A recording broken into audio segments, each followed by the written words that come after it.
São Paulo, na primeira leitura de hoje, continuando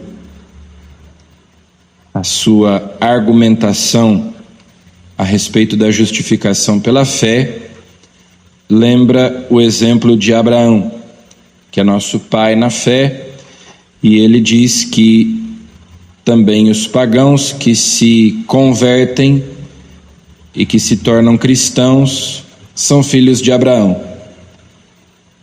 Pertenciam ao povo da antiga aliança aqueles que eram descendentes de Abraão. Pertencem ao povo da nova aliança aqueles que possuem a fé de Abraão. Então não apenas os judeus, mas o novo Israel, o novo povo de Deus, que é a igreja. Nós também temos Abraão como pai, uma vez que nós temos a fé de Abraão, a obediência de Abraão, que confiou em Deus. É em virtude da fé que alguém se torna herdeiro. Logo, a condição de herdeiro é uma graça, um dom gratuito, e a promessa de Deus continua valendo para toda a descendência de Abraão. Se no Antigo Testamento nós temos como exemplo de obediência da fé Abraão, no Novo Testamento nós temos a Virgem Maria. Eis a escrava do Senhor, faça-se em mim segundo a tua palavra. Então lá no Antigo Testamento nós temos Abraão, nosso pai na fé, aquele que obedeceu o que Deus mandou. Sai da tua terra, ele saiu. Sacrifica o teu filho Isaque, ele se dispõe a sacrificá-lo. Mais perto de nós temos a Virgem Maria, que de modo mais perfeito até do que Abraão obedeceu a Deus.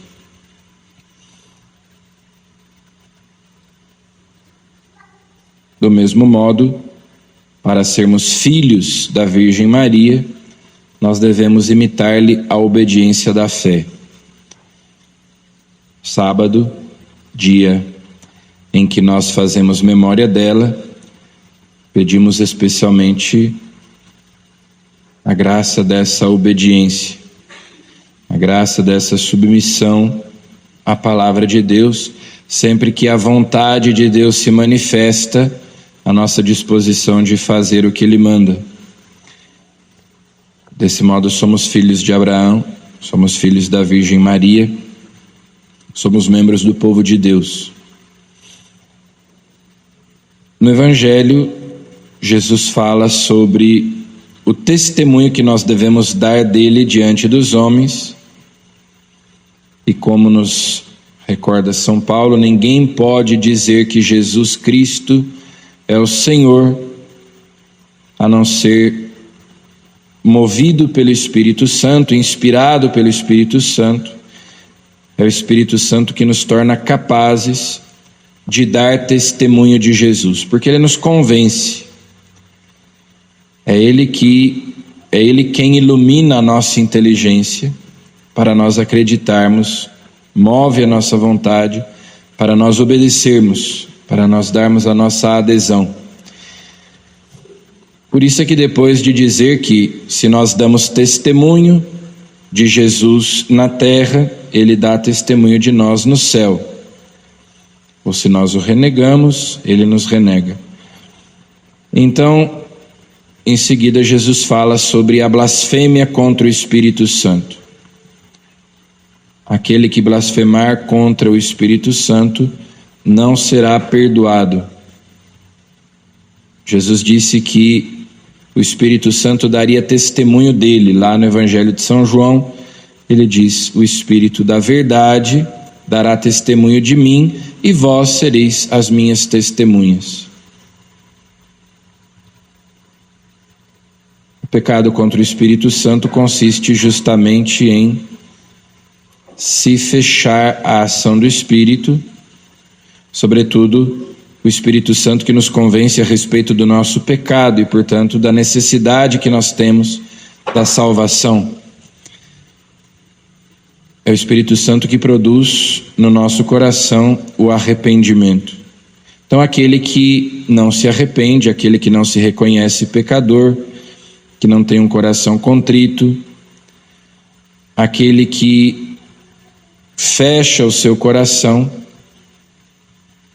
esse não pode ser perdoado, é a impenitência.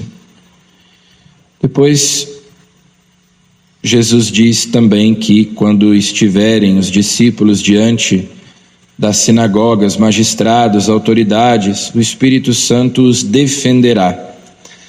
O Espírito Santo que é o Paráclito, o defensor, o advogado. Nessa hora o Espírito Santo vos ensinará o que deveis dizer. Então, São Lucas, sobretudo, no seu Evangelho, nos Atos dos Apóstolos, mostra que o Espírito Santo é a alma da igreja. É o Espírito Santo que move a igreja, assim como o próprio Jesus foi guiado, foi movido pelo Espírito Santo. Então, para nós acreditarmos, para nós obedecermos, para nós nos arrependermos, para nós vivermos a fé, nós temos a necessidade do Espírito Santo. Nós precisamos dele abrir o nosso coração às suas inspirações, aos seus conselhos, à sua iluminação, porque é ele quem produz no nosso coração a fé, nos dá a capacidade de crer. E, como consequência da fé, também a conversão, o arrependimento, a contrição. Só assim nós podemos ser filhos de Abraão, filhos da Virgem Maria. O Espírito Santo virá sobre ti, ave cheia de graça, ave cheia do Espírito Santo. O Espírito virá sobre ti, o poder do Altíssimo te cobrirá com a sua sombra. Tudo que se operou em Maria foi por obra pelo poder do Espírito Santo. Então também é o Espírito Santo que realiza em nós essa obra.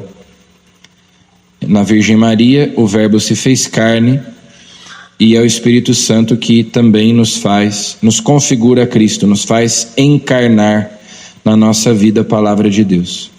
Então peçamos à Virgem Maria que, por intercessão dela, o seu divino esposo, o Espírito Santo, venha sobre nós e nós então sejamos conduzidos à obediência da fé.